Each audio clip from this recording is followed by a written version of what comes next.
Gisthath's son's avatar goes up against some group hug. Find out who can make use of 20 mana on turn 4 best. Next on Commander Replay. Hey guys, I want to thank my awesome Patreon supporters. We have a bunch of new Patreon supporters. We have Mace, Thomas Majeka Chrome, and TCG Magikarp. You guys are awesome. If you want to help support the channel and vote on which decks I play next, feel free to check out my Patreon at the link below. Alright, welcome back everyone. Playing some Gisthath Son's Avatar today. Taking a little revisit on this deck. It's been a little while since we play it. Let's take a look at our opening hand. Dewey Mulligan. We've got 4 lands. We've got Scroll Rack. Scroll Rack is so good. I think I'm going to keep this on the strength of Scroll Rack plus fetches. Seems really good. So ideally we'll be able to Scroll Rack our way into some ramp, things like Cultivate. There's like 16 or 17 pieces of ramp in this deck, so really good likelihood that we're going to run into something very soon. And if not, we can always crack one of these fetches and shuffle and get a look at some new cards that way as well. Turn 1 Skull Clamp for the Ghoulcaller Gisa opponent. Yep, that deck's all about sacrificing things. Amulet of Vigor, turn 1 for the Kineos. That seems good. As made evidenced by the Titan decks in Modern, Amulet of Vigor can do some wacky stuff. Let's go with the Vivid Crag first. We're going to try to hold up cracking the fetches until we get a good look with Scroll Rack. There's a Zulaport Cutthroat for the Ghoulcaller Gisa. Seems good. And by the way, I'm joined by 3 Patreon supporters today. First up, we have Firemaker282 piloting Ghoulcaller Gisa. Probably going to be a black, sacrifice a bunch of creatures and make a bunch of zombies kind of deck. Some form of aristocrats and or zombie tribal is what we'll be expecting. And they've already got a Zulaport and a Skull Clamp in play, so they are well on their way. Next up, we have Rogaku piloting Kineos and Tiro of Miletus. And they're going to lay down a Howling Mine. Looks like they might be doing the group hug thing. K&T always a little bit scary for me because they can make the game just get out of control quickly. So something we got to be careful of. And then Chaotix 2075 piloting Kozilek the Great Distortion. In my opinion, probably the least scary of the legendary Eldrazi out of the 99. But out of the command zone, it's pretty good because it does draw a lot of cards. And occasionally that counterspell ability does become relevant. And much of the time I forget that it does have Menace. So blocking it is not the easiest thing. You're probably going to lose something you want if you have to block it. That's going to bring it back to our turn. We draw into a Colossal Dreadmaw. That's definitely going to be going back on top with the Scroll Rack, most likely. So let's play the Tectonic Edge right here, and then play the Scroll Rack. Hope that Scroll Rack sticks around for another turn, and we'll pass like that. There's an Extraplanar Lens. That's going to imprint a Snow-Covered Swamp. So no one else at the table is going to be getting any help from that. And Zulaport coming into us 4-1, sending the message. Nice and early. Howling Mine is in play and is triggering for each player now. We did get to draw an extra card. Opponent plays a Steam Vents, brings it in without paying the life, and it becomes untapped. Spicy. Opponent plays, ooh, a Mana Flare. Oh, yeah, things are going to get wild now. Oh, Group Hug decks. Mana Flare seems like it's going to help out the Eldrazi a lot. I'll be completely honest with you, we were not quite ready for that Mana Flare to come down yet. We're not in the best position for that. There's an Urza's Incubator naming Eldrazi, and an Alloy Mirror coming in. That's going to bring it to our turn. All right, finally some Mana Ramp. There's a Wayward Swordtooth and a Mana Vault. So let us use the Vivid Crag, use the Tectonic Edge, get Wayward Swordtooth in, get Mana Vault in, play an additional land. Let's, what are we going for? Let's play a Plains. Oh, we have multiple additional land drops. Oh, no. Yeah, turn 4. Okay. So, oh, yeah, we still have a ton of mana. Use the Scroll Rack. Let's get rid of the 2 bigger dinosaurs in our hand. I'm going to hold on to that land. Lands are good. We want to keep making those. We get a look at a Territorial Allosaurus and another land. Next turn, if that Mana Flare sticks around, we have enough mana for Gisthath. Although we're short on colored. Trying to think about whether we crack this fetch or not. I guess we'll just let it go. Yeah, we'll pass like that. Alright, so things shaping up a little bit more for us right there. I was worried that we were just kind of be stuck with like some big dumb creatures in our hand and not really be able to get any value going. But we got a use out of the Scroll Rack. We got an extra land into play with the Wayward Swordtooth. Extra lands with the Mana Flare down turns out is pretty good. Oh, that's an attrition. That means that our stuff may not be long for this world. That's not great, actually, because if we try to pull off some big swing with Gisthath, opponent can just pull the emergency trigger right there on that attrition and blow up our Gisthath mid-combat. Opponent's going to keep swinging into us for 1, which means maybe we're thinking about the Ugin next turn. Get rid of the Mana Flare, get rid of the Attrition. Opponent plays another tap land, comes in untapped. Collective Voyage. Starting with you, each player may pay any amount of mana. Each player searches their library for up to X basic lands and puts them onto the battlefield tapped, then shuffles their library. X is 7. We could tap the Mana Vault. I'm going to save the Mana Vault. Do we just go for it? That'll probably give us like every basic... Yeah, let's just go for it. I didn't crack the fetch in time. I was autoed while that happened, so not able to get any mana there. And looks like X is going to be 13. So X is going to be 13. I think that's every basic in our deck. Maybe we didn't. Yeah, I thought we might hit that limit. It probably didn't need the Mana Vault right there, but what can you do? So getting all of the basics out of our deck. And then K&T's lands that they grabbed off the Collective Voyage are all going to come in untapped. Oh, that's... Yeah, they're going to be able to get most of their hand into play. Interestingly, Ugin going to be terrible against the Kozilek deck. Opponent saying it'll all be fine. Nothing could possibly go wrong here. Everyone's got tons and tons of mana. K&T coming down. Burgeoning coming down. And a Selvala Explorer returned. So K&T end step trigger. We're going to put a land in. We'll put the Strip Mine in. Howling Mine triggers. Land into play. Burgeoning will trigger. Opponent does hit another land, down to 1 card in hand. So if Ugin resolves, which it may or may not if Kozilek comes down, the K&T will be pretty much out of cards. Kozilek's got 26 colorless mana. Oh, they can go 2 more up. They can go 1 more off this alloy meter. Plus some cost reduction. There's a sad bot. Opponent gets a land. Hammer of Nazan coming down. Ooh. Got some spectators in the room as well. Opponent's having some fun discussion. So Hammer of Nazan will get the free equip. Inquisitor's Flail. Oh boy. It's a free equip. If opponent goes Kozilek Boots, that's a problem. Someone could die. Here comes Kozilek. Opponent's going to get to draw 4. Back up to 7. Kozilek into play. Please don't be Boots. Opponent could attrition the Kozilek. That's a thing that could happen. Inquisitor's Flail on the Kozilek. Don't be the Boots. Don't be the Boots.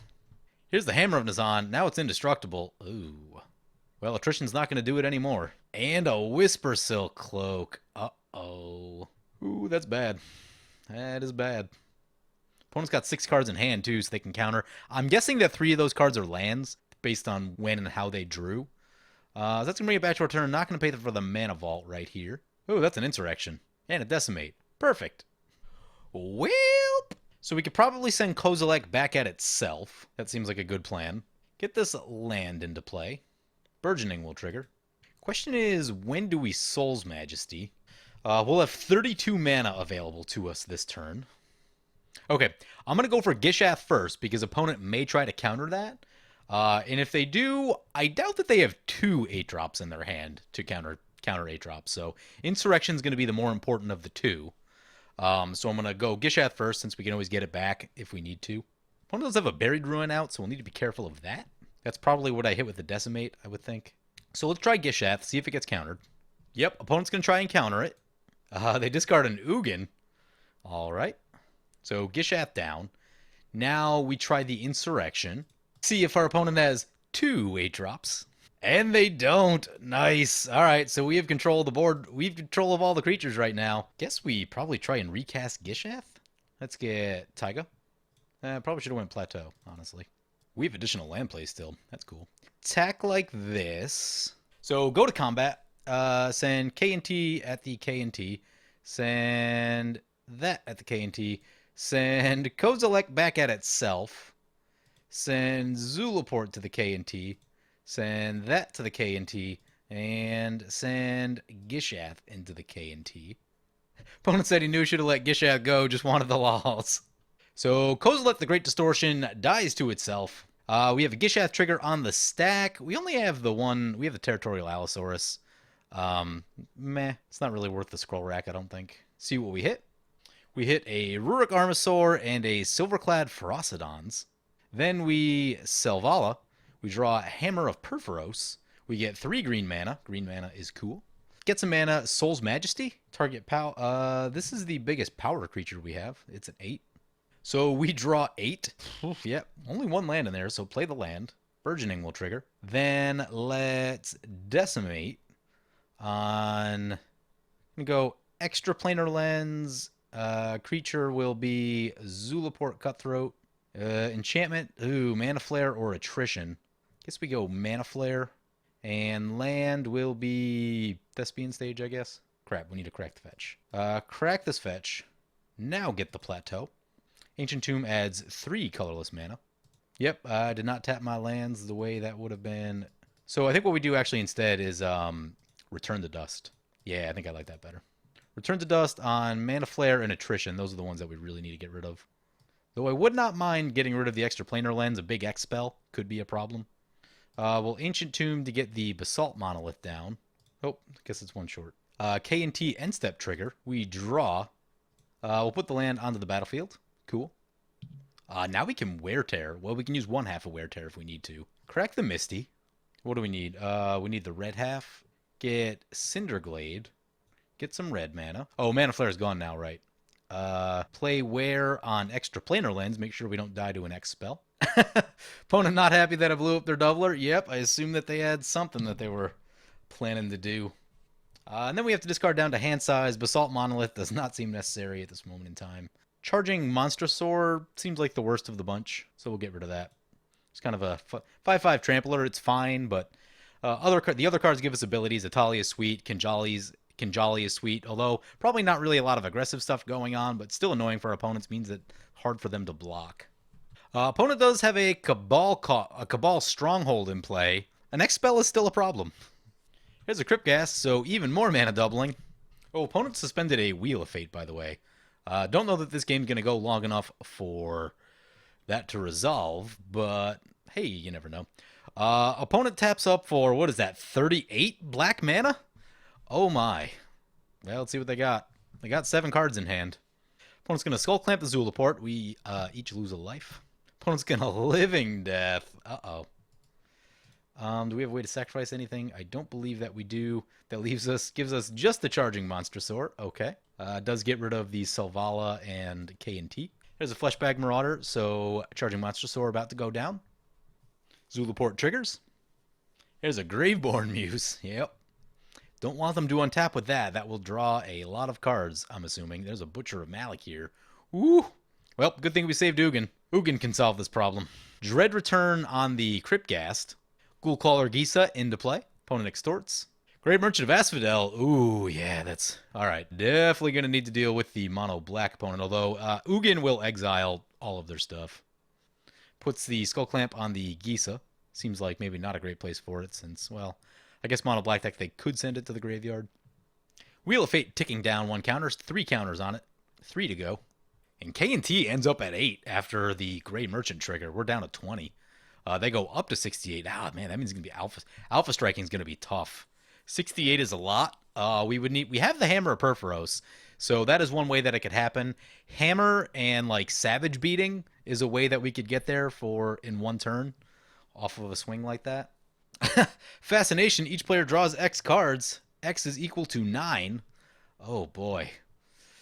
All the hugs. There's a Blasphemous Act. That might be what else do we get? We got mostly lands in there. There's a Waves of Waves of Aggression is good. We could just go Hammer. We need to make sure we have enough mana, but we need to go, if we go Hammer, Gisthath, Waves. Check on our mana right now. The doubling is gone. We have 19 mana. We'll have 20 when we play a land.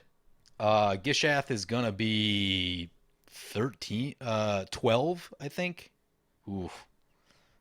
We do not have enough to do all that, so probably Ugin. Ugin, shoot Cabal Coffers. Maybe play Atali. Sphere of Safety. Well, definitely need to play the Ugin now. Oh, Windfall, no! No, not Windfall. Oh, what do we draw? Well, we draw Savage Beating. Zakama's a card. Zendikar Resurgent is a card. Austere Command is a card. Alright, alright. True Conviction is helpful, because now we can get some life back, try to get out of range of a big X spell. Let's see what opponent had in their hand that they discarded. Sudden Spoiling, yep, glad that's gone. Well, they had no mana. Death Baron, Bad Moon, Diabolic Tutor. They didn't have the X spell in their hand. They may have it now. They have 16 cards. Oh, that's scary. Mana Vault, draw some cards, lose some life to the Mana Vault. Play Mana Crypt. Play Clifftop Retreat. We should be able to get a lot of extra mana with Zakama. So I think let's start with the Zendikar Resurgent. Get Zendikar Resurgent. Oh, opponent said they don't run silly things like Torment or Exsanguinate. Well, that's helpful. That is helpful. Great Merchant's still really scary, though. Maybe I should have went Austere Command on enchantments first before laying down the Zendikar Resurgent, but it's just so ingrained in me to play Zendikar Resurgent first because it usually makes the most sense, so whoops. Oh, opponent has a Maze of Ith. Crap. I tapped the Tectonic Edge already. Alright. So Austere Command. I'm gonna go big and small creatures. Opponent's sad about that. Zulaport triggers a few times. One Zulaport trigger. Thought it'd be more than that. Butcher of Malakir triggers, no creatures left in play. I think it's Gisthath time. We will need to make sure we have enough for Zakama. Zakama cost 9. Ooh. Okay, so we will have enough for Zakama. That's important. Ooh, that's a Sunhome. Crap, I think we played a land already. No. Play Zakama. Draw a card. Zakama comes in, untaps the lands. Oh, that's crazy. That's so insane. I think we'll destroy the Sphere of Safety. Let's get True Conviction. Crap, we don't really have a way to give things haste. It's not the best. Guess we go to combat. Swing into the Ghoulcaller Gisa. Gonna play Savage Beating, Entwined. We have one floating. I'm gonna see what happens on the first hit without the Scroll Rack. Because we have a lot of lands in hand, so hopefully the things left on top of our deck are creatures. Only 31 cards left in our library. That's insane. Gisthath's going to hit for 7. What do we hit? We hit a Trapjaw Tyrant. Gisthath's going to hit for 7 more. We hit Galta. Nice. Ripjaw Raptor. Then I guess we attack again. Ooh, I think this is going to be Commander Lethal on our opponent. Yeah, this definitely will be. All right. So, mono black player should not untap. We get a Gisthath trigger. They go down to commander damage. Nice. Burning Sun's Avatar and a Goring Ceratops. Burning Suns will shoot the opponent in the face. Choose up to one creature. We'll hit the Ripjaw Raptor. And Gisthath will trigger one more time. Let's get that guy and this guy. Yeah, we could do a bunch of stuff, but I'm just going to pass right there. Well, opponent's got 13 cards in hand. They could have a board wipe. So get rid of all these fetches. There's no basics left in the deck. There's probably very few non-basics even.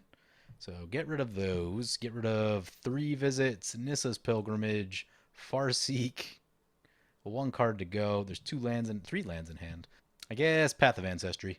Down to 23 cards in library. Opponent could mill us. Like, that's a thing that could happen. Another draw spell, like a Skyscribing or like with a Windfall, could be an issue. Here's a Makokoro. Zerta Ancient. He's Mana Flare on a creature. That's a propaganda for our opponent. Oh, each player shuffles. Okay, this one shuffles our graveyard back in. Okay, that means we have lots of cool stuff to find. We get a new hand with a Soul's Majesty with Galta in play. Woo-hoo-hoo-hoo. That's some stuff. There's a Return to Dust. Penance. Furnace of Wrath. I don't know if opponent wanted to play that one unless they've got plans to burn. Oh, we ended up back at 50, by the way, off of the True Conviction. Oh, that's a Seaborn Muse. Yeah, we're going to shoot that. Opponent plays a Concordat Crossroads. Dakra Mystic. Meh. The Great Aurora. Each player shuffles all the cards from their hand and all permanents they own into their library, then draws that many cards.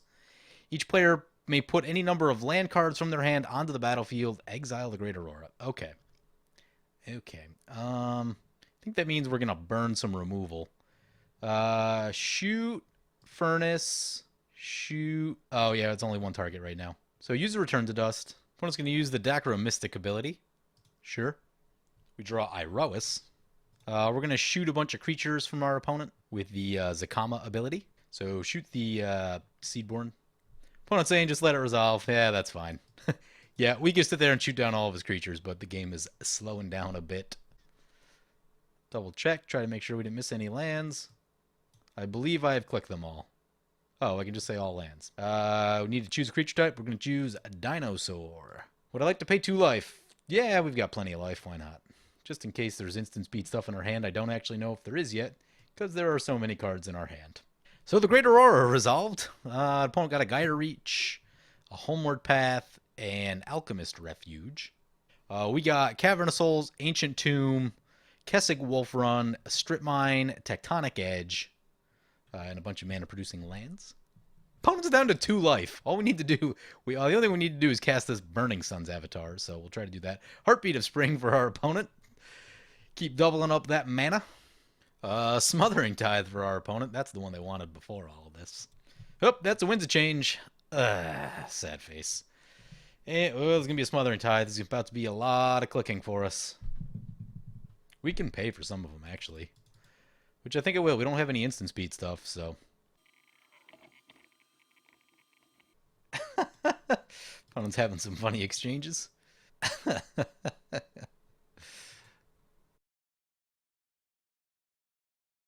So I had to turn off auto yield so I can crack these 2 fetches so that we can pay for more of these Smothering Tide triggers. Get a Forest. Get a... let's get a Cinderglade.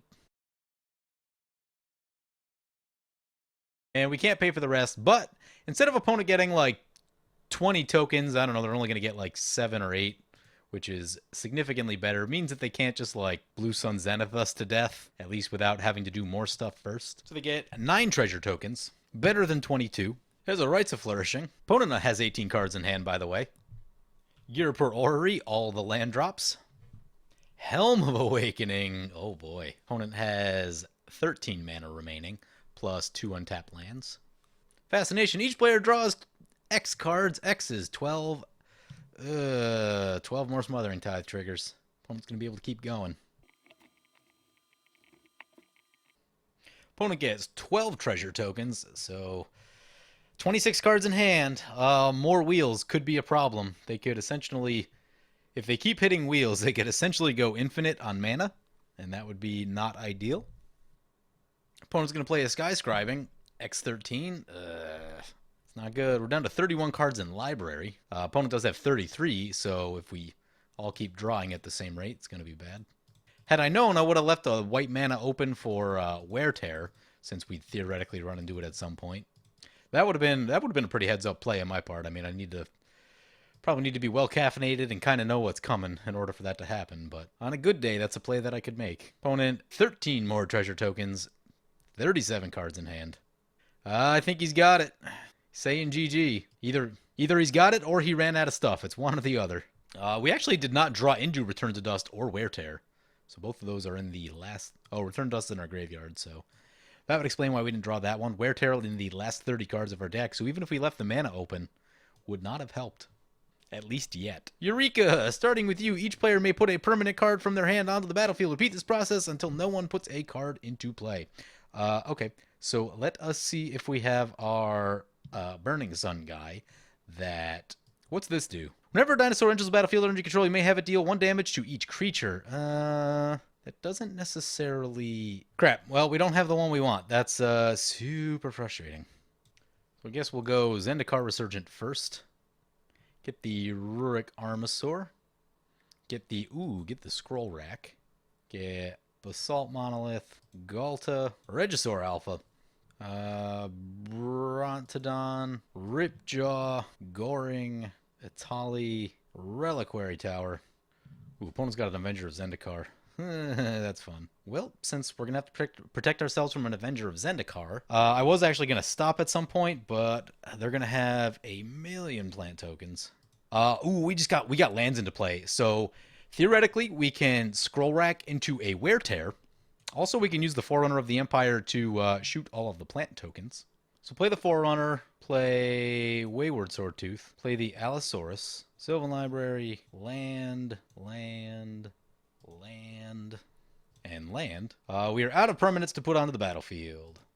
So opponent's going to put all the triggers on the stack. Our Forerunner triggers will go on first, so this should blow up all the plant tokens. If opponent was going to try to do some nastiness with Concord at Crossroads and give them all haste, that'll be off of the table now. Oh no!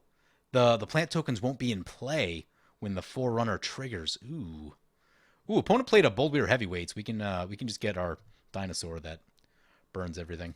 Which means we're not going to get it with the Forerunner. We'll probably get Zakama. Opponent uses the Temple Bell, forces us to draw a Smothering Tithe trigger. I'm going to pay for that, actually. Ooh, opponent just Aurelia's Furied.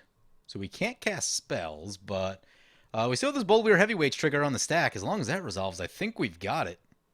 Use the Forerunner ability. Let's get Zakama. Use the Forerunner ability. We draw Zakama. Pay for the Smothering Tithe. We'll use the Veteran Explorer ability. Get our last 2 basics. Not going to use the Forerunner anymore. The Avenger trigger hasn't resolved yet, so... Though we could shoot down that extra mana dork. But I also don't want to draw with our Ripjaw Raptors. We need the thing to stay in our deck. So here's the Bold Weir Heavyweights trigger. And this could do it. Let's use that ability. Yeah, Burning Sun's Avatar. Burning Suns comes in, shoot opponent in the face. Shoot this mana dork guy. See if opponent's got instant speed life gain. They're going to need it. They do have an Alchemist Refuge, so they could get something into play. Still got a lot of mana. And down to 8 cards in hand, although they probably don't have any permanents. See what opponent's got. Opponent activates the ability. We get to draw with the Ruric Armasaur. I keep saying Ruric. It's Runic Armasaur. I say that a lot. Been doing that wrong all video. Sure, we'll draw. We draw Raging Swordtooth. Oh, Smothering Tithe trigger for our opponent. We're going to want to pay for that. Opponent's going to Windfall. Guess we're going to pay for the Smothering Tithe. Yep, start paying for the Smothering Tithe. Ooh, we have 8 cards left in library. If opponent can win at instant speed, that's bad. And we got it! Nice! Opponent goes to -1. Did not have anything for the direct damage. Burning Sun's Avatar. Getting us there. Oh my god, what a wacky game. Yeah, that's what Group Hug does. That was turn 6. And we didn't have like a particularly crazy start, but, you know, Mana Flare into, I forget what else happened on like turn 3 or turn 4.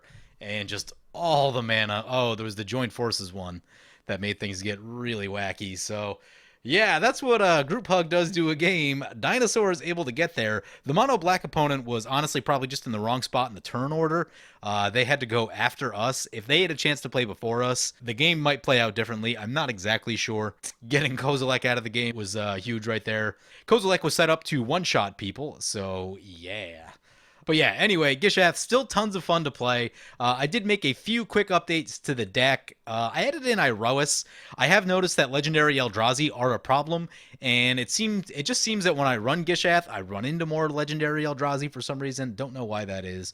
But you know, when opponents have, like, especially the indestructible ones, it is actually really hard to attack past them. So Iroas gives us a way around that. Added in the Runic Armasaur, which I've been calling Ruric Armasaur, because someone I know plays Ruric Thar, and I've been running into that a lot. I added this Waves of Aggression. I had Aggravated Assault in here, but I decided to go with Waves of Aggression instead.